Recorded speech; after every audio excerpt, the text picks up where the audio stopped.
टिड्डी दल 5 राज्यों के 100 जिलों से ज्यादा तक पहुंच गया है और करीब 16 राज्य हाई अलर्ट पर हैं। इन्होंने राजस्थान, यूपी, एमपी, गुजरात और महाराष्ट्र में फसलों को नुकसान पहुंचाया है। बुधवार और गुरुवार को एक टिड्डी दल उत्तर प्रदेश के सोनभद्र जिले तक पहुंच गया, जिससे बिहार, छत्तीसगढ़, झारखंड और मध्य प्रदेश की सीमाएं जुड़ी हैं। टिड्डियों के तेज फैलाव को देखते हुए केंद्र सरकार को 16 राज्यों को सतर्क रहने की चेतावनी जारी करनी पड़ी है। इसमें हरियाणा, पंजाब, दिल्ली, कर्नाटक, छत्तीसगढ़, झारखंड और ओडिशा जैसे राज्य शामिल हैं। अगर टिड्डी नियंत्रण की बात करें तो अकेले राजस्थान के 24 जिलों में 73,000 हेक्टेयर क्षेत्र में टिड्डियों को नष्ट किया गया है। यहां बाड़मेर, जोधपुर, गंगानगर, दौसा, बीकानेर और हनुमानगढ़ सबसे ज्यादा प्रभावित हैं। साथ ही राजस्थान के चुरू जिले के सरदारशहर तहसील के गांव पातलीसर, बड़ा और भादासर की तरफ करोड़ों की तादाद में टिड्डियों का दल देखा गया। अचानक इतने बड़े टिड्डी दल को देखकर किसान घबरा गए, उनके होश उड़ गए। सूचना पर कृषि विभाग मौके पर पहुंचा और टिड्डियों को नियंत्रण करने में जुट गया है। इसे देखते हुए हरियाणा, पंजाब, उत्तराखंड और हिमाचल प्रदेश ने भी अपने यहां सतर्कता बढ़ा दी है। राजस्थान से टिड्डियों का दल मध्य प्रदेश, उत्तर प्रदेश और यहां से महाराष्ट्र पहुंच रहे हैं और महाराष्ट्र में ये साग सब्जियों के अलावा बागवानी फसलों को भी भारी नुकसान पहुंचा रहे हैं। महाराष्ट्र में कृषि विभाग ने 50% टिड्डी दलों को मारने का दावा किया है। वहीं मध्य प्रदेश के मुख्यमंत्री शिवराज सिंह चौहान ने दावा किया कि प्रशासन और किसानों की सतर्कता से टिड्डियां फसलों को बड़ा नुकसान नहीं पहुंचा पाई हैं। इस बीच राज्य के कृषि मंत्री कमल पटेल ने कहा कि सरकार टिड्डी हमले को प्राकृतिक आपदा घोषित करने पर विचार कर रही है, ताकि किसानों को इससे हुए फसलों के नुकसान का मुआवजा मिल सके। उड़ने के पहले उनको मारने के लिए स्प्रे किया जाता है, वो स्प्रे करना, जितने प्रयास हो सकते संभव सब किए जा रहे हैं और उसके कारण बड़ी संख्या में टिड्डी दल मारा गया है और फसलों को कोई बड़ा नुकसान नहीं पहुंचा पाया है। हम सजग और सचेत हैं। टिड्डियों ने उत्तर प्रदेश के बुंदेलखंड, यहां खास तौर पर झांसी और बांदा में फसलों को नुकसान पहुंचाया है। यहां ये टिड्डी दल मध्य प्रदेश के ग्वालियर से यहां पहुंचा था। किसानों को हुए नुकसान को देखते हुए राष्ट्रीय लोकदल के नेता जयंत चौधरी ने इसे प्रधानमंत्री फसल बीमा योजना के दायरे में लाने की मांग उठाई है। अब किसानों को भी ये सुझाव भी दिया गया था कि टिड्डी दल दिन में घूमती रहती है और रात में विश्राम करती है। जब दिन में घूमती रहती है तो फिर आवाज या ध्वनि से उसको हम लोग भगा सकते हैं और रात में जहां पे विश्राम करती है तो फिर तत्काल हमें अपना कंट्रोल रूम में सूचना कर दे, ताकि हमारे जो जितने भी टीम्स लगी हैं, सेंटर का हो या स्टेट का हो, वो वहां पे जाके उसको नष्ट करना शुरू करेगा। साथ में ये भी कहना है कि टिड्डी दल हवा की तरफ बहती है।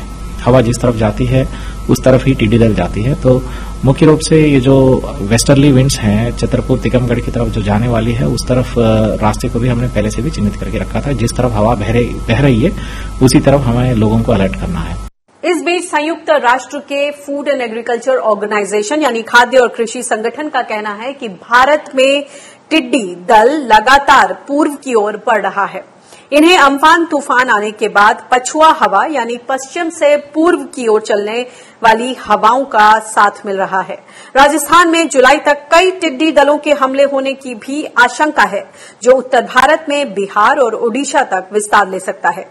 इसके बाद मानसूनी हवाओं में बदलाव के बाद ये टिड्डी दल राजस्थान में वापसी करेंगे।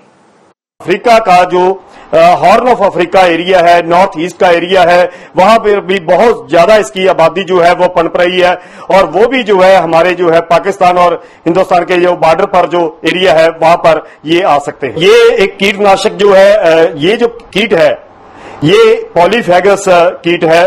ये जो है लगभग हर तरह की वनस्पति को खाता है। सो अगर इनकी बहुत ज्यादा जो संख्या भारत में प्रवेश करती है तो हमारी वनस्पति और फसलों को वो खतरा तो है ही।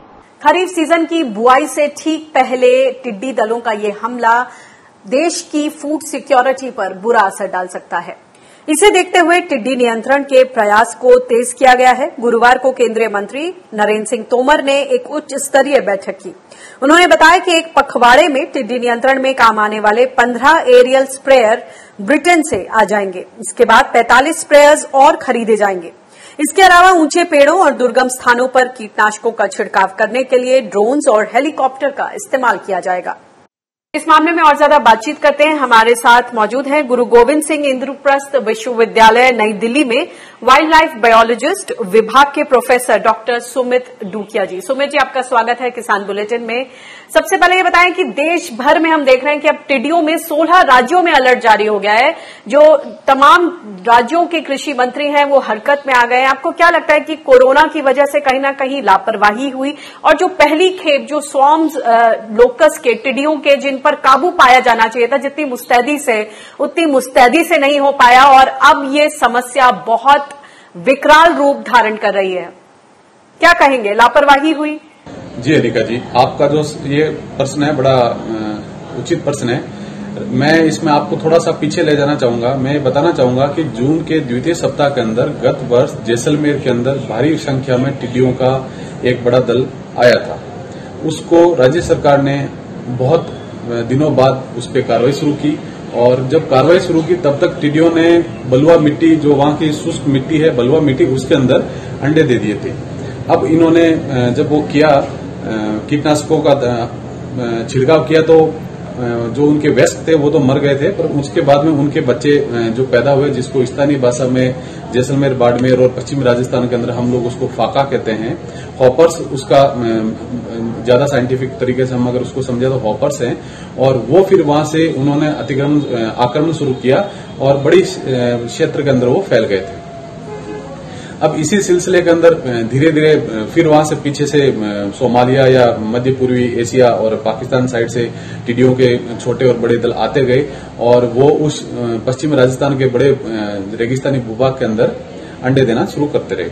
और फरवरी, इस वर्ष के फरवरी के अंतिम सप्ताह तक बाड़मेर, जैसलमेर, जालोर, कुछ क्षेत्र में जोधपुर और बीकानेर के बहुत बड़े भूभाग के अंदर टिड्डियों ने पूरे सर्दी की जो ऋतु की फसल होती है पूरी फसल को बर्बाद कर दिया था।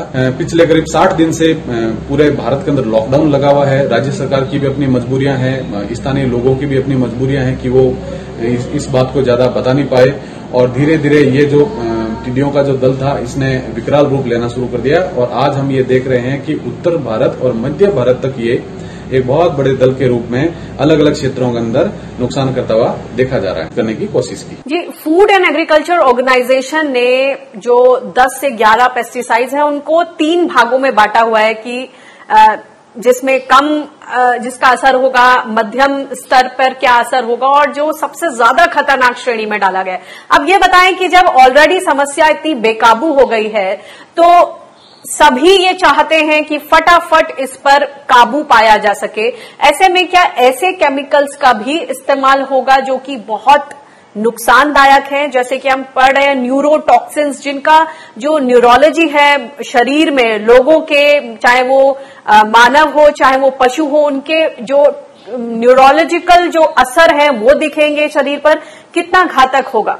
मैं यहाँ पे कहना चाहूंगा कि सरकारों की आपस में जो तालमेल है और उसके अंदर इतनी लापरवाही देखी गई है पिछले दिनों में कि आज हम अगर टिड्डी नियंत्रण की बात कर रहे हैं तो हम लोग उसी श्रेणी के केमिकल यूज कर रहे हैं जिसको FAO ने अति हानिकारक श्रेणी में लिखा है। अब हम इस प्रकार अगर हम ये करेंगे तो इसका हर्जाना किसानों को डबल भुगतना पड़ेगा। अभी तो टिड्डी की मार झेल रहे हैं, उसके बाद में वो हानिकारक केमिकल उनके खेतों के अंदर कम से कम 3 से 5 साल तक वहीं पे रहेंगे। जी, बात तो ये हो रही है कि ऐसे बहुत से पेस्टिसाइड्स हैं जिनकी एक नई लिस्ट जारी हुई है जिसमें उनके इस्तेमाल पर मनाही है, लेकिन शायद कहीं ना कहीं इतने बड़े पैमाने पर जो टिड्डियां आ गई हैं उन पर काबू पाने के लिए ऐसे पेस्टिसाइड्स का इस्तेमाल करना पड़ रहा है। ये बताएं कि इससे जो फसल की उत्पादकता है उस पर कितना असर, और जब ये फसल तैयार होगी और जो इसके एक्सपोर्ट के ऑर्डर्स होंगे उनमें इन पेस्टिसाइड्स का अवशेष रह जाएगा तो उससे किस तरह का असर पड़ेगा हमारे एक्सपोर्ट ऑर्डर्स पर, देश की कमाई पर, किसान की कमाई पर?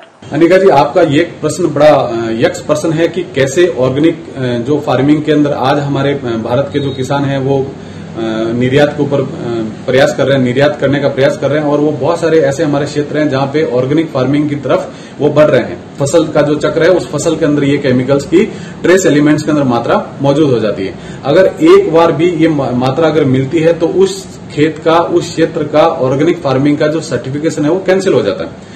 और ऑर्गेनिक फार्मिंग का जो सर्टिफिकेशन लेने के लिए एक बहुत लंबी प्रक्रिया है, जिसमें कम से कम 3 से 5 साल का समय लगता है। अब आप ये समझ लीजिए कि जिस किसान ने 5 साल तक मेहनत की है ऑर्गेनिक फार्मिंग के सर्टिफिकेशन लेने के लिए, ताकि वो आने वाले समय के अंदर अच्छी पैदावार ऑर्गेनिक तरीके से पैदा कर सके और वो निर्यात कर सके और अपनी आमदनी बढ़ा सके। जहां हम नवाचार को, किसानों के अंदर नवाचार को हम लोग प्रमोट कर रहे हैं, हम एक्सपोर्ट को प्रमोट कर रहे हैं, उसी समय पे हमारे ऊपर ये टिड्डियों का जो हमला है एक बहुत बड़ा प्रश्न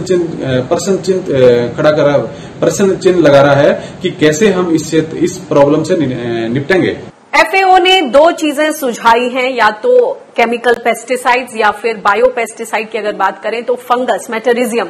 अगर ये फंगस का इस्तेमाल किया जा सकता था तो पहले क्यों नहीं किया गया? क्या अब भी इसका इस्तेमाल किया जा सकता है? क्या सुझाव हैं आपके? अगर हम बायोलॉजिकल कंट्रोल की अगर बात करें तो बायोलॉजिकल कंट्रोल के अंदर टिड्डियों के ऊपर बहुत सारे जीवों का और अलग अलग तरीकों का मेंशन किया गया है कि उनसे हम कैसे किया जा सकता है।